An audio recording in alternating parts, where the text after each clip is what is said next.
آئے حضرت معین الدین کی زندگی کی طرف. تفصیلات میں جانے کا وقت نہیں. سنجر سے نکلے مدینے کو چلے گئے. اور کیوں چلے گئے؟ ہجرت کر لی. کہا اب نبی کے شہر میں آ گیا ہوں, اس شہر کو چھوڑ کر نہیں جاؤں گا. یہیں رہنے لگے, درس و تدریس کرنے لگے حضور کے شہر میں. اور مدینے کو جائے تو پلٹ کر آئے کون؟ نبی کا شہر چھوڑ کر آئے کون؟ اور یہ تو نبی کے شہزادے کا عشق ہے, اس کے عشق کا مقابلہ کون کرے؟ جس جذبے عشق کے ساتھ سرکار غریب نواز مدینے کو گئے ہوں گے, اس عشق کا قطرہ ہم حاصل نہیں کر سکتے. چلے گئے, سوئے, حضور خواب میں آئے. کہا بیٹا معین الدین اٹھ, جاگ, تجھے ہندوستان کی تقدیر جگانی. کہا تو سو نہیں سکتا. سرکار غریب نواز خواب دیکھتے ہیں, حضور فرماتے کہ اے معین الدین ہندوستان کا رخ کر. کیوں؟ حضور کو اس ملک سے محبت ہے. حضور نے فرمایا, احادیث صحیحہ میں آیا ہے, حضور نے فرمایا کہ مجھے ہندوستان سے وفا کی خوشبو آتی ہے. اور یہ نبی کے گھرانے کا پھول ہے جسے معین الدین کہتے ہیں. اب یہ ہندوستان کو مہکانے کے لیے تشریف لانے والا ہے. اللہ کے رسول نے ارشاد فرمایا, جا میں نے تجھے والی ہندوستان بنایا. راستے میں بغداد سے ہوئے, حضور پیرانے پیر غوث اعظم دستگیر سے ملاقات کی.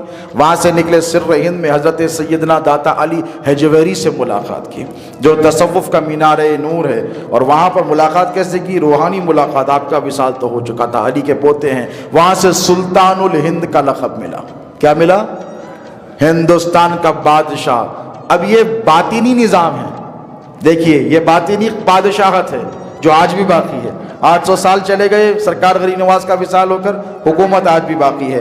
ایک بہت بڑا انگریز اسکالر ہے جس کا نام ہیتی ہے, جس نے اسلام پر بہت کتابیں لکھی.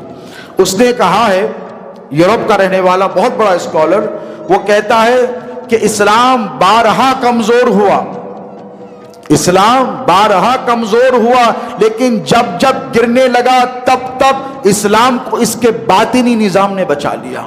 کس نے؟ باطنی نظام, یعنی تصوف نے آ کر اسے سہارا دے کر اٹھا لیا. آپ تاریخ اسلام اٹھا کر دیکھیں. خلافت عباسیہ کا خاتمہ ہو گیا, بنو امیہ, بنو عباس, اسلام منتشر ہو گیا. منگولوں نے ہر طرف سے مسلمانوں پر حملہ کیا.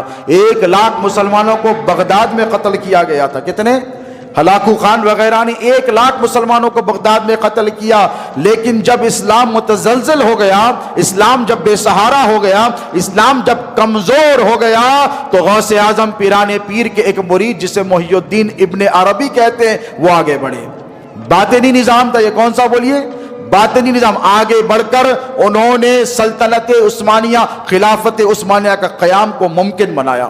ارطر الغازی آپ کی نگاہوں کے سامنے, یہ مفروضہ نہیں, تاریخ ہے, اٹھا کر پڑھیں. اسلام کمزور ہو گیا, سارے مل کر رشینز, فرینچ اور انگریزوں نے یہ قصد کیا کہ مدینے پر چڑھائی کی جائے, تہس نہس کر دیا جائے, کعبے کو ڈھا دیا جائے. ادھر فرینچ سے ریجینالڈ نکلا, ادھر انگلینڈ سے بادشاہ نکلا, ادھر غوث اعظم پیرانی پیر کا غلام آگے بڑھتا ہے, جسے صلاح الدین ایوبی کہتے ہیں, جسے صلاح الدین ایوبی کہتے ہیں. فرانس اور انگلینڈ کی اینٹ سے اینٹ بجا دی. کون تھا؟ یہ باطنی نظام تھا جس نے اسلام کی حفاظت فرمائی. اب ہندوستان کو بھی ایسے ایک باطنی نظام کی ضرورت ہے. یہاں اسلام پھیلانا کوئی آسان کام نہیں تھا دوستو. کیوں؟ یہ راجے مہاراجوں کا علاقہ تھا اور ہندوستان مردوں کی سرزمین تھی.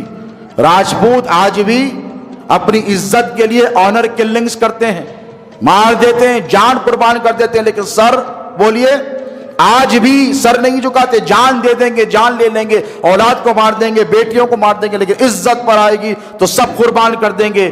تو سرکار غریب نواز کو رسول اللہ صلی اللہ علیہ وسلم نے کوئی ایسی جگہ پر نہیں بھیجا جہاں پر لوگ نرم دل ہوں. کیوں؟